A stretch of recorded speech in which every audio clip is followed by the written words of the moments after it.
Hola, ¿cómo están? Bienvenidos a Enlace Internacional. Un placer reencontrarnos como todas las semanas para analizar todo lo que está pasando en el mundo. ¿Cómo estás, Augusto? ¿Qué tal, Luz? ¿Cómo está nuestra audiencia? Una semana más para encontrarnos con temas muy concretos como lo que es el G20 que se ha desarrollado, por otro lado también el Foro de la Paz. Exactamente. También el anuncio esperado de Donald Trump para justamente ser candidato en las elecciones de 2024 y por supuesto las propuestas de ambiente y de cultura. Exacto, pero te adelantamos todo en este video.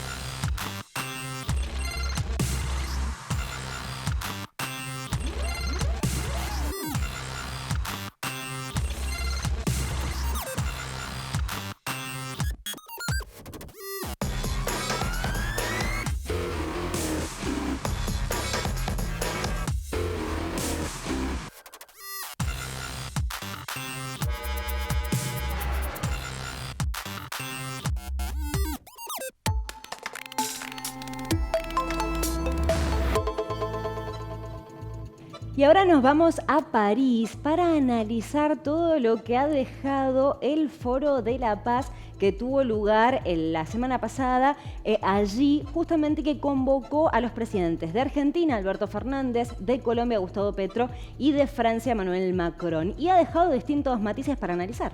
Exacto, para esto estamos en contacto con una amiga de la casa, con Ana Vanessa Cárdenas, politóloga, referente en lo que es Relaciones Internacionales de la Universidad de Anáhuac en Mérida, México. ¿Cómo te va, Vanessa? ¿Cómo estás?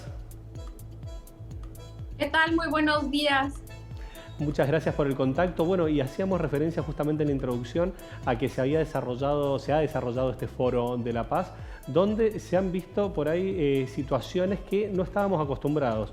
Un Macron mucho más dialoguista, tratando de generar empatía, un vínculo con un Nicolás Maduro que no ha modificado mucho, pero en un contexto en el cual se desarrolla la guerra entre Ucrania y Rusia, por ahí Venezuela tiene un rol distinto para los intereses de la comunidad europea. Claro, es un diálogo que además le interesa a los europeos, es un punto importante respecto a la política energética que tanto está afectando a los bolsillos. Es cierto que hoy Venezuela no tiene los medios para extraer petróleo y para cambiar de manera contundente el futuro de la crisis energética, pero sí es una apuesta a mediano o largo plazo que si Venezuela apertura, ¿no? Su régimen y se pueden tener relaciones con la Unión Europea, que ha sido sumamente dura con las sanciones, pues de alguna manera se puede crear un equilibrio para el mundo de los energéticos con costos mucho más accesibles para paliar futuros incidentes como el que hoy está afectando a la economía europea tras el conflicto de la invasión de Rusia a Ucrania. Exactamente. Ana Vanessa, justamente en el marco de este foro, este encuentro, se produjo el encuentro por Venezuela, en donde tanto los delegados del gobierno de Nicolás Maduro como de la oposición, encabezados principalmente por Gerardo Blay, se encontraron allí en París. ¿Qué nos puedes decir de este encuentro? Es un encuentro que toma tanto a la oposición como al gobierno muy debilitados, y es por eso que vemos que fue mucho más fácil reunirlos que en otras ocasiones. Ya hemos tenido negociaciones fallidas, ¿no? En el 2021 la de México, ¿no? Que fue frenada por el encarcelamiento de este empresario Saab, muy cercano al régimen de Maduro, pero previo en Barbados, etcétera, ¿no? Entonces vemos que ahora esta presidencia interina de Guaidó, que Estados Unidos en su momento reconoció, pero que luego las negociaciones por petróleo, etcétera, le preguntaba a Maduro, ¿no? Y que se puede diluyendo quizá un poco por tomar fuerza del exterior, descuidó los vínculos con fuerzas estratégicas como por ejemplo el poder militar en Venezuela, ¿no? Y hoy es una oposición muy debilitada, al igual que el régimen de Maduro, que es por eso que quiere rápidamente levantar las sanciones para continuar negociaciones en pro de tener también activos, de tener efectivo, dinero, y hacer programas sociales e incentivar políticas públicas que le ayuden a llegar a unas supuestas elecciones en el 2024, pues con muchas más oportunidades de triunfo. Bien, Vanessa, hacías justamente referencia a las negociaciones que se llevaron a cabo en México con la intervención de Noruega. También podemos tener en cuenta lo que fueron las negociaciones de Barbados, donde de hecho se avanzó sobre 6 puntos concretos y la verdad que se habían generado propuestas muy reales, pero justamente Estados Unidos potenció también las sanciones. ¿Se puede llegar a ver otra visión o puede existir otra perspectiva de Estados Unidos a la hora de permitir que avancen las negociaciones? Yo creo que es fundamental cuando exige Maduro que para que haya negociaciones se levanten las sanciones, la voluntad de Estados Unidos, más allá de que la Unión Europea realmente ha sido un motor de estas sanciones. Bueno, para levantarse definitivamente tiene mucho que ver hoy lo que pueda hacer gestión Joe Biden con este nuevo Congreso, que si bien es un triunfo para Biden que no arrasó la supuesta ola o marea roja que esperaban, bueno, también es cierto que gran parte de las gobernaturas en el territorio están en partes de los republicanos y que hay contrapesos importantes porque tampoco él tiene una gran mayoría en el Senado. Entonces, uno de los temas que le han exigido y que le ha afectado más es esta política pues bastante combativa de los republicanos versus el presidente Biden respecto a migraciones y respecto al tema, por ejemplo, de Venezuela. Entonces, no es nada más una capacidad de voluntad de Biden, sino que tendrá que negociar con fuerzas políticas importantes y más, ¿no?, exacerbadas hoy por un Trump que se disputa la candidatura del Partido Republicano rumbo a la presidencia del 2024. Exacto. Teniendo en cuenta esto que señalas, Ana Vanessa, y que el motivo por el cual se suspenden las conversaciones del año pasado en México tienen que ver con la extradición del empresario Alex Saab.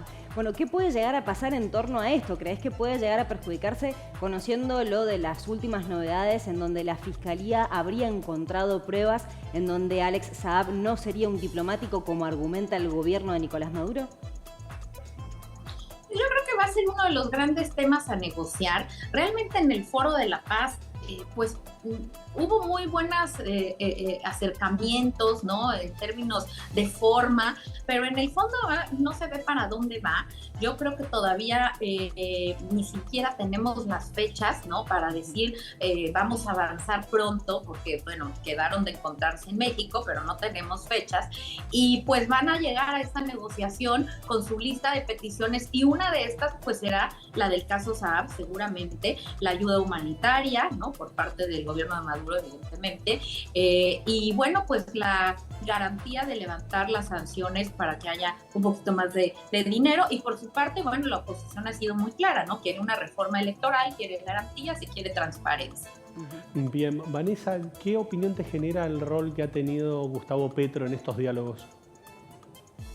Mira, me parece que ha sido un actor estratégico, sobre todo para generar confianza en Venezuela. Y además era un negociador natural, dado que la crisis migratoria de Venezuela está alterando a los sistemas públicos, especialmente de Colombia, ¿no? Porque si bien Francia, lo dijo, también ha sido, pues, afectada o impactada por la migración venezolana, no en la misma medida que España, ¿no? Por ejemplo, que bueno, ha incrementado potencialmente la migración venezolana, pero sí Colombia ha sido el receptor natural en la región y a partir de ahí, bueno, pues se presenta, ¿no?, como un aliado ideológico, lo cual para Maduro hace más aterciopelada la negociación, ¿no? Y bueno, para la oposición también, porque sabe que Colombia tiene también este interés respecto a no seguir recibiendo estas olas migratorias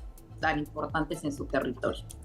Y también teniendo en cuenta el hecho de que Gustavo Petro ha retomado las negociaciones diplomáticas, o sea, los vínculos diplomáticos entre Colombia y Venezuela, y ha dado un papel protagónico a Venezuela en cuanto a los diálogos con los grupos armados.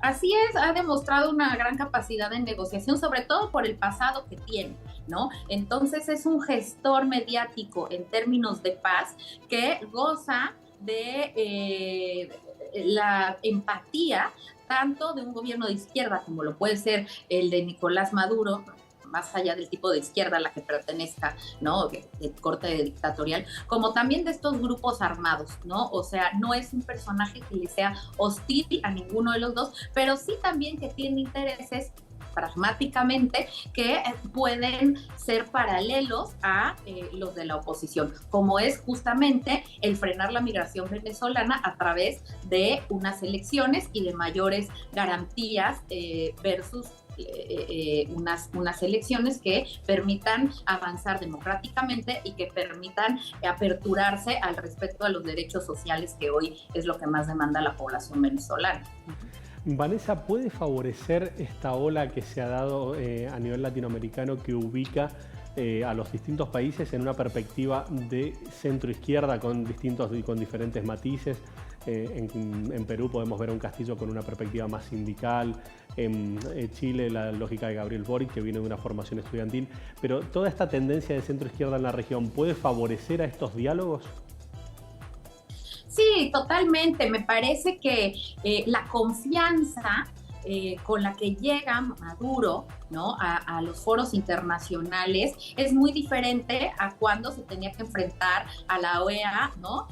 O al Grupo de Lima en su momento, ¿no? Hoy está y sabe que llega a foros que ideológicamente pues le son afines, ¿no? Y que aunque sean diferentes izquierdas, ¿no? Y que algunas incluso han hecho declaraciones importantes versus la situación de Venezuela, bueno, sabe que no va a haber una lucha frontal de estas y eso le permite tener aliados que negocien y que sabe que no van a ser un enemigo radical al régimen, ¿no? Uh-huh. Y que eso, bueno, obviamente en un momento de crisis económica en la que sabe que tiene cierta pérdida en la capacidad de gestionar unas elecciones y frente a la oposición y a la ciudadanía, bueno, pues le permite también un cierto apoyo, ¿no? Incluso moral, digamos, del contexto internacional para sostener una candidatura a elecciones nuevamente.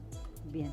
Vanessa, teniendo en cuenta lo que señaló Alberto Fernández en el Foro de la Paz, en el que justamente él propone, en el diálogo, propone que América Latina tenga un rol activo, una participación en tratar de llegar a las negociaciones de paz en la guerra de Ucrania y de Rusia. ¿Qué rol puede llegar a tener entonces América Latina en cuanto a la negociación, para llegar a un momento de paz en esta guerra?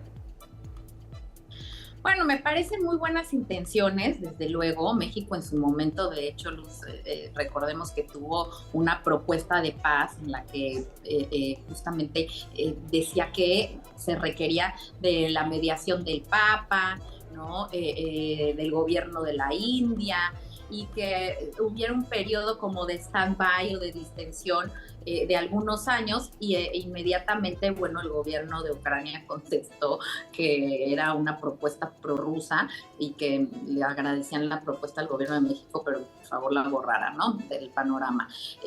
Yo creo que América Latina, más allá de lo que pueda hacer en los foros y en las declaraciones multilaterales, no creo que tenga un papel protagónico más allá de que algún país se pueda proponer como mediador. Yo creo que las propuestas para una negociación para la paz en la región pasan más por China y a mí en especial me parece que el papel de la India es fundamental para estas negociaciones que no veo que lleguen en el corto plazo. Yo creo que nos vamos a extender un poquito más al mediano plazo, porque con el invierno Rusia sabe que va a ganar capacidad de presión. Bien. Vanessa, no quería dejar de preguntarte en cuanto a la figura de Luis Almagro en este contexto en el cual se encuentra, podríamos decir, con un pie fuera de la OEA, en relación a lo que es la búsqueda de negociaciones de Venezuela. ¿Esto también empodera a la negociación o solamente a Nicolás Maduro? Mira, me parece que mientras Almagro esté al frente de la OEA, pues siempre va a ser un tema para Maduro de desconfianza en este foro, y no solo para Maduro, sino para mucha gente en la región, para muchos líderes que lo consideran pro Estados Unidos. Y bueno, es que evidentemente la OEA pues está financiada en gran medida por Estados Unidos. Sabemos que tiene fuertes problemas económicos como muchos organismos internacionales. Entonces, la salida de Almagro será desde luego un fortalecimiento para Maduro, pero hasta el último día que Almagro que esté al frente de este organismo, pues sí, seguirá siendo súper combativo al tema Venezuela. Creo que es una de las grandes medallas que se quiere llevar Almagro, ¿no? Y que aunque el periodo que le queda me parece corto para ver unas elecciones y un cambio democrático en Venezuela, creo que lo que pueda ganar para él hoy es muy importante y seguirá siendo combativo y seguirá haciendo declaraciones y seguirá tratando a través de este organismo y de sus aliados presionar al gobierno de Nicolás Maduro. Vanessa, te agradecemos muchísimo el contacto como siempre. Un gusto, un saludo y un abrazo para ti, para Luz y para todo el auditorio. Gracias. Muchísimas gracias. Hablábamos con Ana Vanessa Cárdenas, politóloga, haciendo un análisis exhaustivo de lo que ha representado justamente este foro que se ha llevado a cabo en Francia, justamente con nada más y nada menos que Macron, Gustavo Petro, Alberto Fernández. Exactamente, este encuentro por Venezuela que puede ser el primer paso para retomar las negociaciones que están suspendidas desde el año pasado. Pero ahora nos vamos a Estados Unidos para analizar lo que ya veíamos, y de hecho lo hablamos la semana pasada con Mauricio Zabalza, que era el gran anuncio de Donald Trump. Efectivamente, anunció que se presenta como candidato a las elecciones para 2024. Exacto, un anuncio que lo charlábamos ayer con Luz en radio, justamente planteando que es deslucido, digamos que no es lo que Trump esperaba, en el sentido de que si hubo ganadores, fueron demócratas y fueron republicanos, pero si hubo un perdedor, fue Donald Trump. Exactamente. Los candidatos trumpistas fueron los mayores perdedores en estos comicios que realmente reflejan que Donald Trump no llega con la misma impronta de lo que fueron las últimas elecciones. Y por eso también algunos analistas planteaban, por eso el anticipo de 2 años antes, que vaya empezando a hacer la campaña como para tratar de ganarle a los posibles adversarios, que son uno por un lado Ron DeSantis y Mike Pence por el otro. Tal cual. De hecho, también en lo que es la figura de Ron DeSantis vemos una apuesta con una capacidad territorial, podríamos decir, muy importante. ¿A qué nos referimos con esto? A que es nada más ni nada menos que el gobernador de la Florida ha ganado con un espaldarazo muy fuerte. 20 puntos de diferencia. Sí, total. En cuanto a lo que es el apoyo. Y también podemos decir que está por encima de la figura de Mike Pence, sobre todo en el sentido de que se lo entiende como alguien nuevo. Exactamente, así que bueno, vamos a estar atentos a ver qué es lo que pasa en cuanto a los posibles candidatos y también ver cómo se termina de constituir, porque ya tenemos los resultados preliminares en donde los republicanos habrían conseguido la mayoría necesaria, es decir, que se quedan bajo el liderazgo de la Cámara de Representantes. 218 obtuvieron ellos, pero quedan todavía 7 escaños todavía para contar.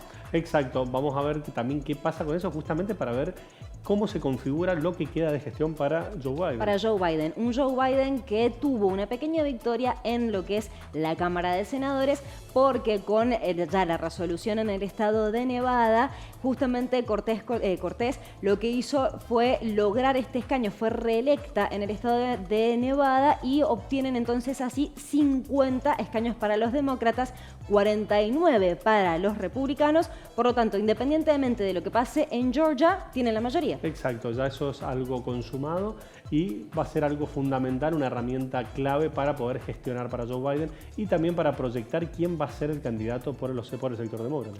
Exactamente, hay que ver porque Joe Biden dijo que para el año que viene va a estar anunciando si se presenta o no para la reelección. Hay que ver también cuáles van a ser los candidatos a presidir las cámaras. Ya se habla de Kevin McCarthy como el posible sucesor para arrebatarle el puesto a Nancy Pelosi, que era la presidenta de la Cámara de Representantes. Está todo por verse, así que lo vamos a seguir muy, pero muy de cerca. Ya volvemos, vamos a un pequeño corte y más de Enlace Internacional.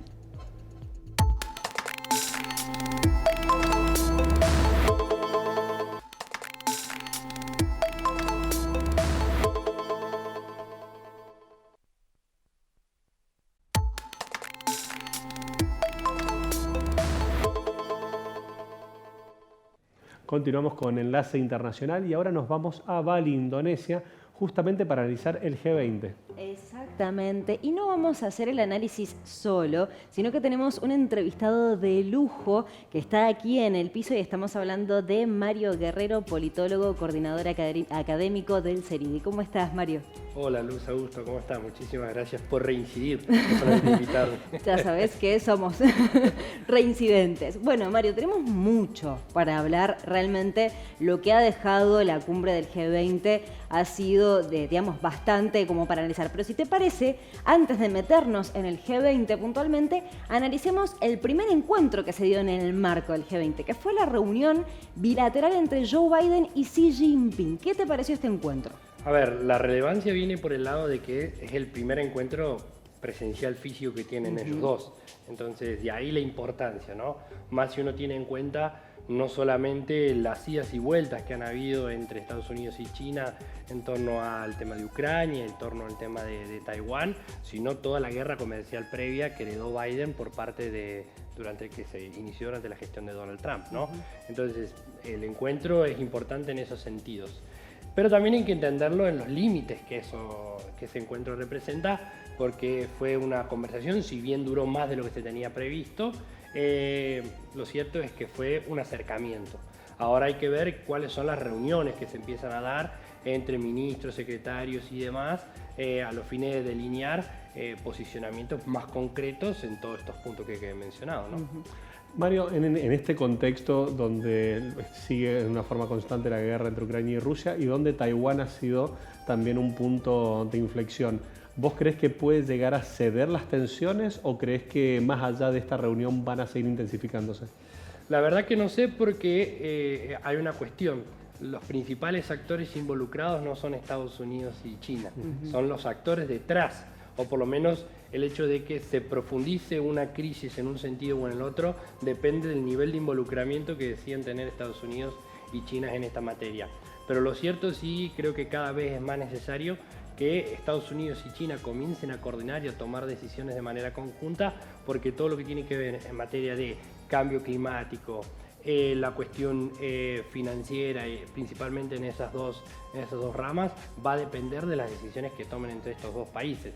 Es muy difícil pensar medidas concretas, más teniendo en cuenta, ¿no?, G20, la COP27 y demás, si no tenemos un nivel de involucramiento mayor y efectivo de estos dos países en las transiciones energéticas, por ejemplo. Sí, y también el rol que puedan llegar a tener los países en cuanto a futuros conflictos, teniendo en cuenta, por ejemplo, lo que le habría pedido Joe Biden a Xi Jinping que interceda para hablar con Corea del Norte.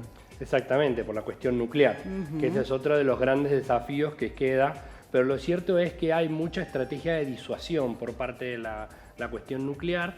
El desafío es doble. Primero, el hecho de controlar todo lo que tiene que ver la política de desarrollo nuclear bélico que está teniendo Corea del Norte, y por el otro lado decir, bueno, si bien tenemos un conflicto entre Rusia y Ucrania, que en ningún momento la utilización de cualquier tipo de tecnología nuclear en el conflicto se vuelva algo atractivo. Entonces hay que disuadir a Rusia que busque intervenir en estos sentidos, ¿no? De ahí la situación y la doble control, es decir, controlar Corea implica indirectamente también controlar por el otro lado la cuestión ruso-ucraniana.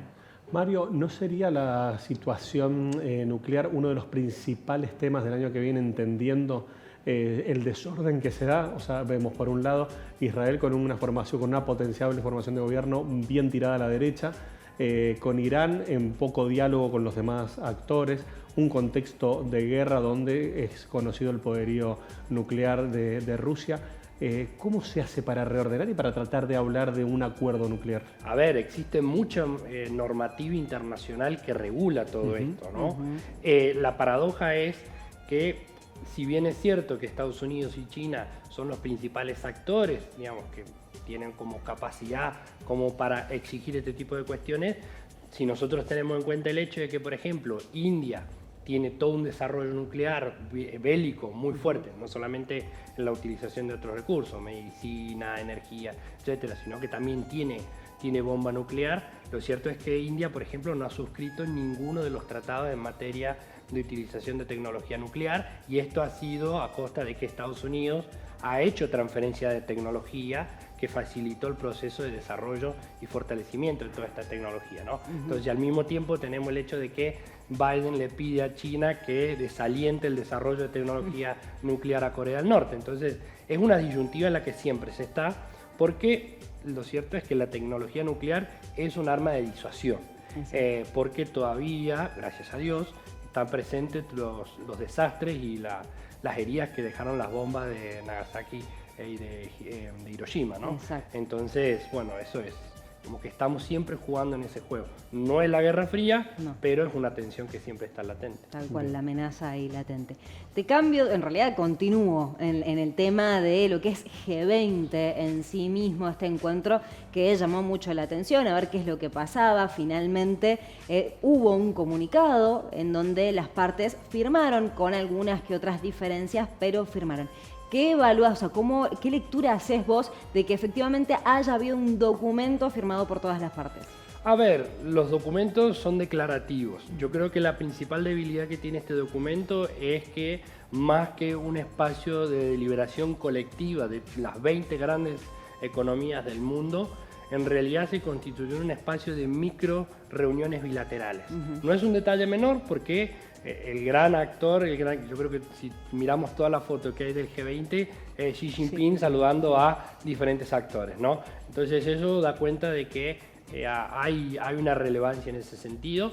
Lo importante es que era una agenda bastante impulsada desde países en desarrollo, lo cual es algo que para mí es interesante tenerlo en cuenta, más teniendo en cuenta lo que se viene. Es decir, la presidencia el año que viene del G20 va a estar en manos de la India y el otro año es en manos de Brasil. Un Brasil que va a estar en manos de Lula, ¿no? Entonces toda la expectativa que se genera en torno a qué tipo de agenda se puede impulsar. Esa es la parte buena. La parte mala es que estos espacios, si bien facilitan la cooperación, lo cierto es que encuentran serias dificultades para el desarrollo de herramientas efectivas que permitan la transición energética, por ejemplo, la estabilidad económico-financiera. Vamos a ver cuánto efectivamente este acuerdo o esta promesa que se le logró sacar al FMI de que se van a hacer una revisión de los sobrecargos, efectivamente termina pasando. Yo creo que hay un antecedente muy bueno, y es que en el 2008-2009, cuando fue la crisis económica y el G20 se constituye como el principal foro de deliberación, de estas reuniones salió la modificación de cuotas en el proceso de toma de decisiones del FMI. Y esto fue impulsado por parte del BRICS, ¿no? Digamos que sea la salida al mercado por parte del BRICS. Entonces, la promesa está, se puede hacer, es efectiva. El tema está, hay que ver cómo es que se termina de tomar las decisiones que se vienen. Mario, en relación al rol de los miembros del G20 y las intenciones justamente a nivel regional de poder potenciar convenios y acuerdos con los giros políticos que hemos visto en Brasil, en Chile y a nivel regional, ¿no? ¿Vos creés que en este contexto de pospandemia, en este contexto de guerra entre Rusia y Ucrania, puede llegar a ser más potable el acuerdo, puede llegar a ser más potable arrimar ese tipo de acuerdos bilaterales? A ver, la verdad que es una respuesta bastante difícil de dar, porque se encuentra todo delimitado en los términos que ya he venido mencionando. Sin embargo, por ejemplo, está clara el interés por parte de China de involucrarse y seguir siendo el gran tractor de este mundo, ¿no? Un muy buen ejemplo de ello es la confirmación de que se iban a hacer otros adelantos, por ejemplo, el famoso swap por parte de China a nuestro país. Una cuestión que en este momento, si nosotros tenemos que mirar los 30.000 millones de dólares que hay, que no son todos los dólares, pero las reservas del Banco Central, el 50% son de los swap con China, ¿no? Entonces, este nivel de involucramiento, que también involucra no solamente importaciones y exportaciones, sino también dinero destinado a la inversión en infraestructura, me parece que sí, que es algo potable y surgen de estos espacios. Pero lo estamos pensando en estos términos bilaterales, ¿no? Siendo China la cabeza de liderazgo de estos proyectos, hay que ver cuánto de todo esto Estados Unidos va a buscar contrapesar, acompañar o qué otro tipo de política va a buscar implementar. A la ruta de la seda, ¿cómo la ves ahí en esto que estás planteando? ¿Qué rol tiene y qué tan viable puede llegar a ser? Es el rol, digamos, porque es el canal que vincula a China con el resto del mundo, no solamente en términos de colocación de productos chinos, sino también de colocación de capital, también la de garantizar determinados mercados que les puedan proveer de aquellos recursos que están demandándose cada vez más en China. Entonces la consolidación de eso es lo que se viene. El problema está en cómo es que China va a lidiar de ahora en más con las sucesivas acusaciones que pueden venir para con el régimen, para con por ejemplo, mucho se ha discutido sobre la posible o no espionaje que estaría realizando China, de ahí el cruce verbal con Trudeau. Entonces ahí hay muchas cuestiones. Justamente, de hecho, una de las cuestiones que se le criticaba a Canadá en su momento fue que Canadá facilitó el arresto de una de las principales ejecutivas de Huawei, ¿no? Entonces es una situación complicada y delicada. Bien, exacto.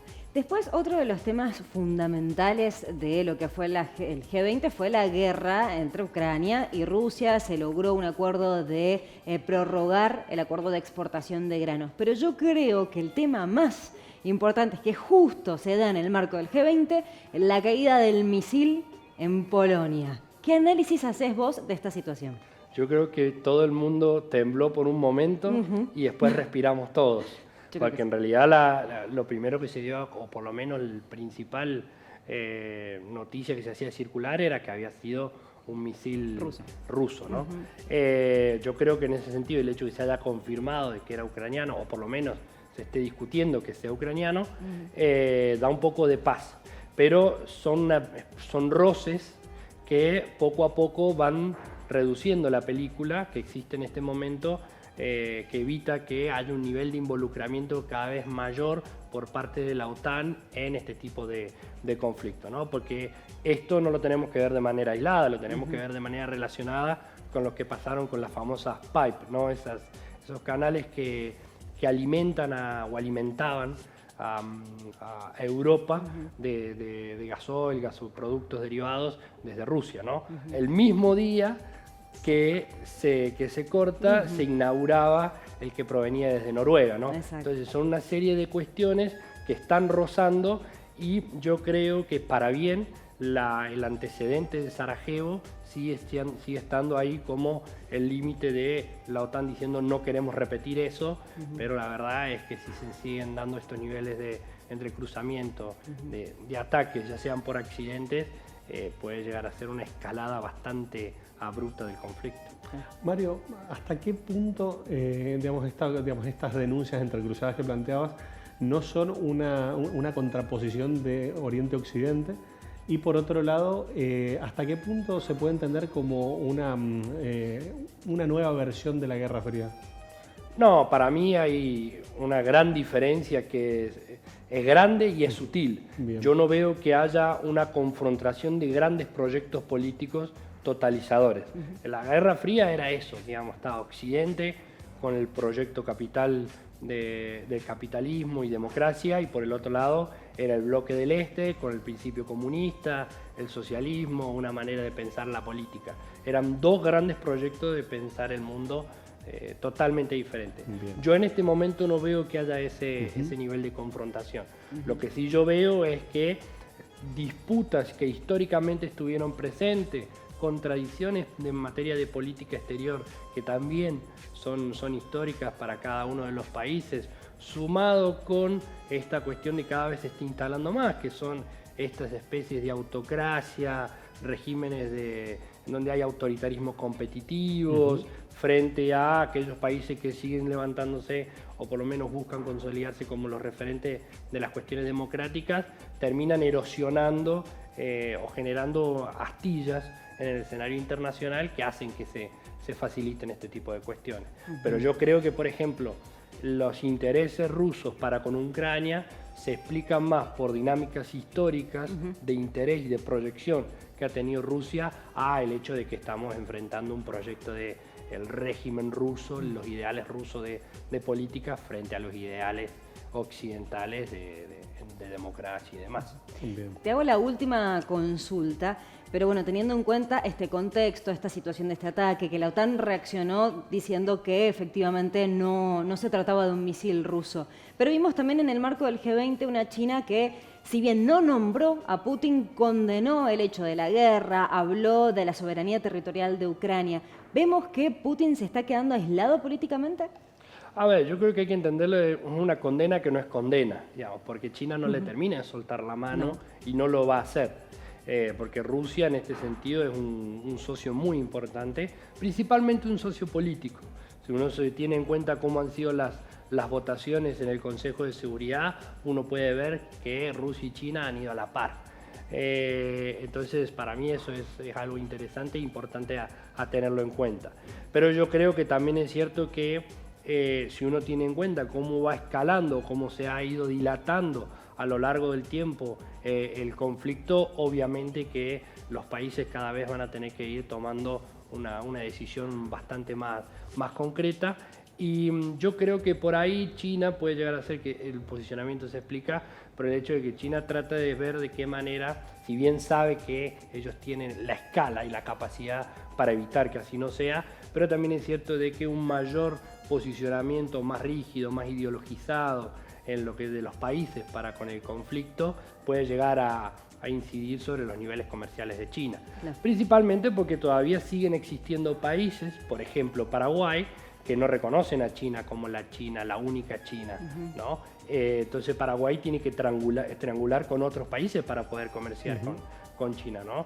Pero bueno, por ejemplo, hay muchos países que ya se han transformado, por lo menos han cambiado su política exterior en este sentido, siendo Nicaragua y otros países del Caribe uno de los mejores ejemplos en este sentido, ¿no? Bien. Tal cual. Mario, te agradecemos muchísimo como siempre. No, por favor, gracias a placer. ustedes por la invitación. Bien. Gracias. Hemos estado analizando en profundidad, trabajando con Mario Guerrero, politólogo, coordinador del CERIDI, justamente este proceso que se ha dado en el G20, las distintas aristas de lo que ha dejado en un encuentro que todos los años se analiza en profundidad, ¿no? Exactamente, y como siempre es un placer poder analizarlo con Mario Guerrero. Nosotros nos tenemos que ir a un breve corte, pero quédense porque en el próximo bloque tenemos la columna de ambiente y la columna de cultura. Ya volvemos.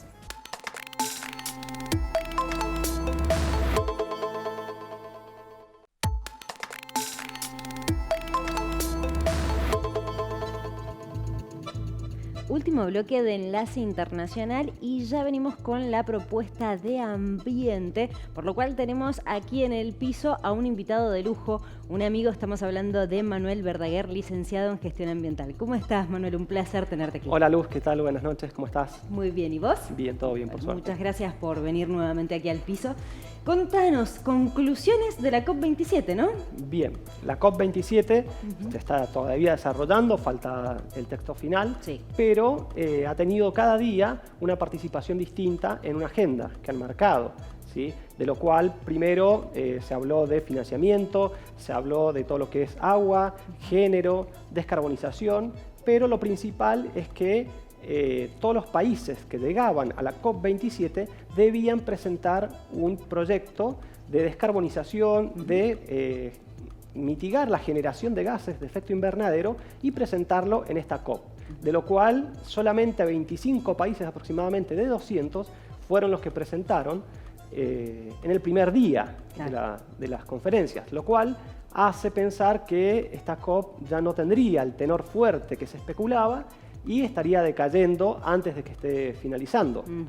También teniendo en cuenta que en esos planes que debían presentar era también la reducción de bosque nativo al 2030, porque hay muchos bosques que se están desapareciendo por la actividad antrópica del hombre. Entonces, en esos dos parámetros no se ha logrado aún posicionar esta COP27. El problema principal que lo empieza a destapar Petro, el presidente de Colombia, es que dice que esta COP debería ser más humana y no tanto del sector del mercado, y además dice que se nos está agotando el tiempo por el avance sobre la contaminación y la destrucción y el deterioro que hay sobre el medio ambiente. Entonces, inició en la semana Luis Petro con eso, pero también tenemos que tener en cuenta que a las conferencias estas no únicamente asisten los presidentes o jefes de grandes estados, sino que también asisten organizaciones sociales civiles, también asisten empresas. ¿Cuál es el caso puntual? Hay dos tipos de empresas que están trabajando hoy dentro de la conferencia. Las empresas que quieren brindar servicios en base al financiamiento que salga de toda la temática que resurja del documento final, y además hay empresas interesadas en que se siga utilizando el consumo de combustibles fósiles, como son todas las empresas que tienen recursos para su explotación, de lo cual no van de la mano con toda la temática de descontaminación de este mundo. En materia que podamos decir que surgió algo interesante fue el caso de Chile, que ya venía paralelamente presentando en el G20 y en otras circunstancias que quiere ser líder de Latinoamérica respecto a la generación de hidrógeno verde. Para ello ha solicitado financiamiento para los estudios principales a todo lo que es el FMI y el Banco Interamericano de Desarrollo. Manuel, en relación a las figuras tanto de Petro como de Gabriel Boric, ¿se las puede entender como las más disruptivas en esta COP a lo que es Latinoamérica? Podría ser, pero hay una gran realidad que el problema es que se está notando mucho una crisis entre países industrializados y países en vías de desarrollo, de lo cual fue una gran protesta que hicieron porque están pretendiendo que se financien problemas y catástrofes que se están llevando a cabo por los países que generan gran contaminación en el mundo.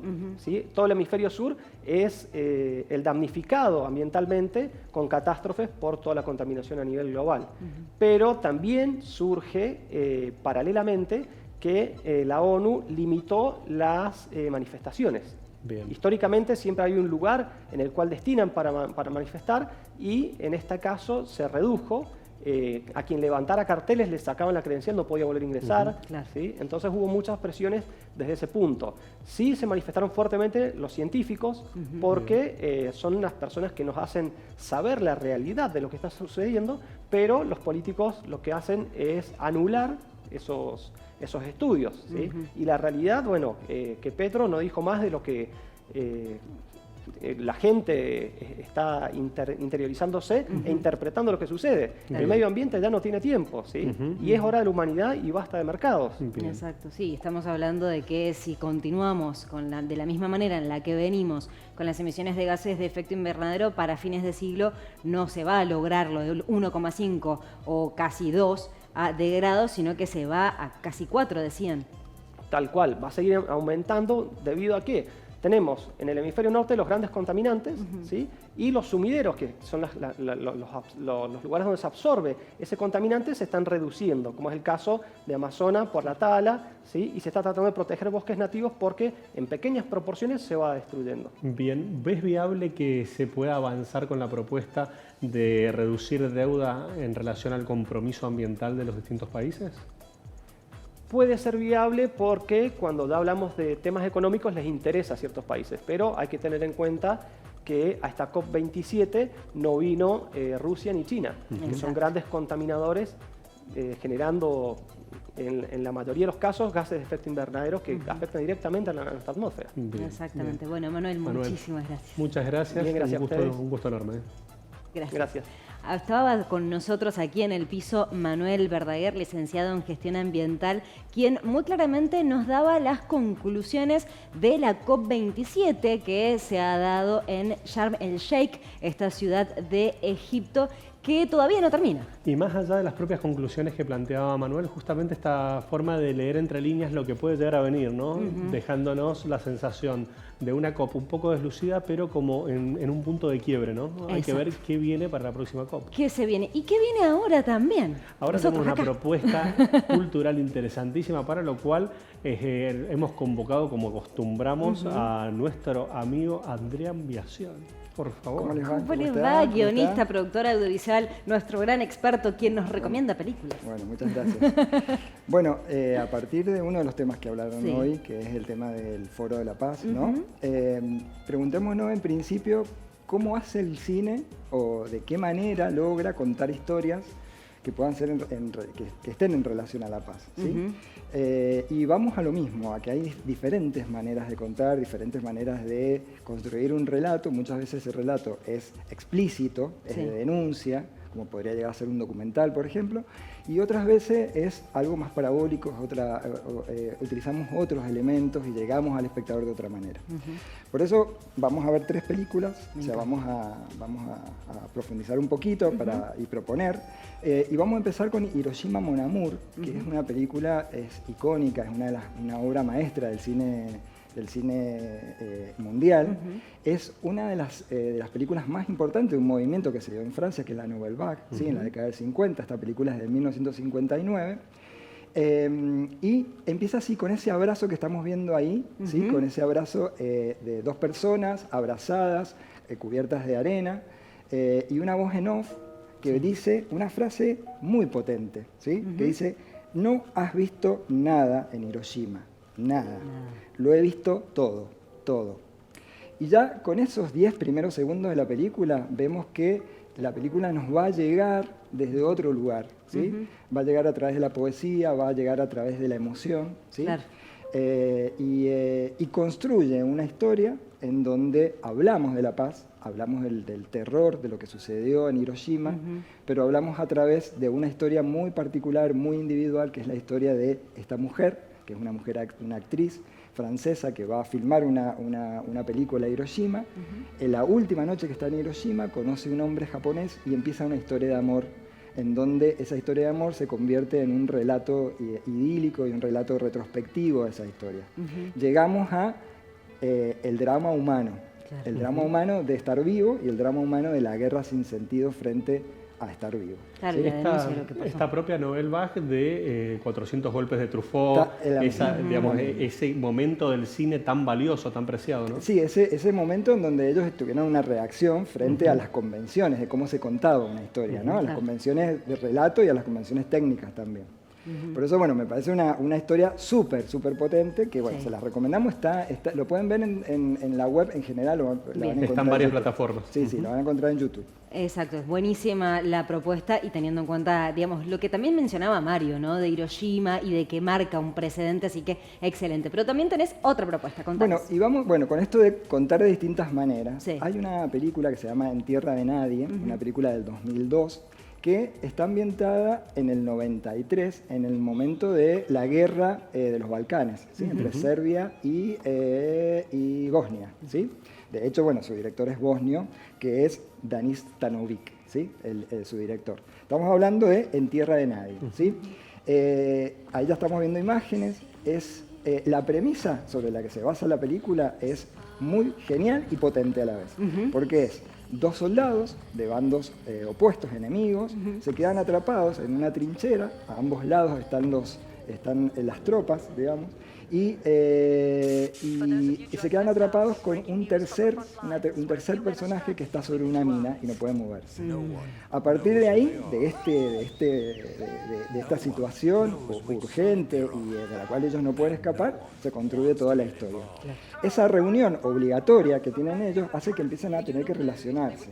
Y en esa relación, en ese ida y vuelta de estos 2 soldados enemigos, en donde empezamos a encontrar la ironía de la guerra. Exacto. La ironía y el sinsentido y el absurdo de la guerra, ¿sí? Por eso es muy interesante poder contar una historia de la guerra a través de lo irónico, en donde entran otros elementos como los cascos azules, como lo mediático, ¿sí? Como los medios cubren la guerra, y termina siendo un relato muy antibélico, justamente por las conversaciones entre estos 2 soldados en ese lugar y en esa trinchera donde está en peligro su vida. Y si ese hombre se mueve, mueren los 3. ¿Sí? Interesantísimo el contrapunto de propuestas que generás, ¿no? En una visión mucho más profunda o poética, podríamos decir, en relación a la primera propuesta, y esto abordado desde hasta de otro tiempo espacial, ¿no? Sí. Sí, bueno, con esto de que a veces cuando uno piensa cómo el cine habla de la guerra, de la paz, a veces lo hace siempre, o muchas desde veces la lo otra hace óptica. desde la otra óptica, ¿sí? Está bueno. Y ya para cerrar, la idea es, hay una película que se llama Igual, Exactamente igual en Tierra de Nadie. Exactamente igual, es del 2019, es un documental que lo van a encontrar en Cinear Play, es una producción argentino-boliviana, y es un documental que lo pueden ver gratuito si se suscriben a la página, ¿sí? Sí. Con un mail nada más se pueden Con suscribir. eso es tan simple como eso, no hay que pagar. Sí, no hay que pagar. Y es la propuesta de lo que sucede alrededor de un basural en Bolivia, en la ciudad de Cochabamba, un asentamiento urbano que está en crecimiento y la lucha de esta población por vivir bien, por vivir sin contaminación y frente a la corrupción de las autoridades. Y ahí nos planteamos algo cortito, que hablar de la guerra y de la paz, y hablar de la paz no es solamente hablar de la pugna por el territorio, por los recursos, es hablar de cómo hacemos como humanidad para cuidar este planeta, para que siga siendo un lugar habitable, ¿sí? O sea, hablar de la paz también es hablar de género, hablar de todos estos temas, ¿sí? Bueno, y el cine lo aborda. Importantísimo. Interesantísimo. Además, aprovecho que hacías referencia a lo que es la plataforma Cinear, que tiene un montón de material, que es gratuita y que podés acceder nada más que con un correo. Y tenés un montón de material. Sí, sí, películas argentinas de ficción, películas documentales. Y series. Y series también. También. Algunas series. Adrián, de nuevo gracias. No, la verdad gracias que bueno, estoy pensando, medio en voz alta, digo, ¿cómo hago para abordar todo esto este fin de semana? Tenés tiempo, es fin de semana largo, así que tenés Y va a tiempo, llover, una parece, por día. Si llueve, Si llueve, Tal cual. ahí El están domingo va a las ser un tres poco propuestas. Adrián, Gracias. muchísimas gracias. Gracias a ustedes. Contanos cuál es el outfit que tenés para hoy. Me encanta el outfit que me ha dado el atelier Ellen Hansen como cada semana. Las botas de cuero ecológico divinas. El vestido de algodón soñado, aparte único con un estampado de artículos periodísticos internacionales. Aparte un calce hermoso, los accesorios también. Miren lo que es este anillo, el escote del vestido es único. Recuerden también que el atelier tiene un verdadero compromiso con el cuidado del medio ambiente, por lo que trabaja moda responsable y sustentable. Así que vayan a San Lorenzo 576, Ciudad de Mendoza, que las van a estar esperando. Muchísimas gracias por acompañarnos desde Construir TV, desde Canal Acequia, Canal Sama San Juan. Nos encontramos la semana que viene. Chau, chau.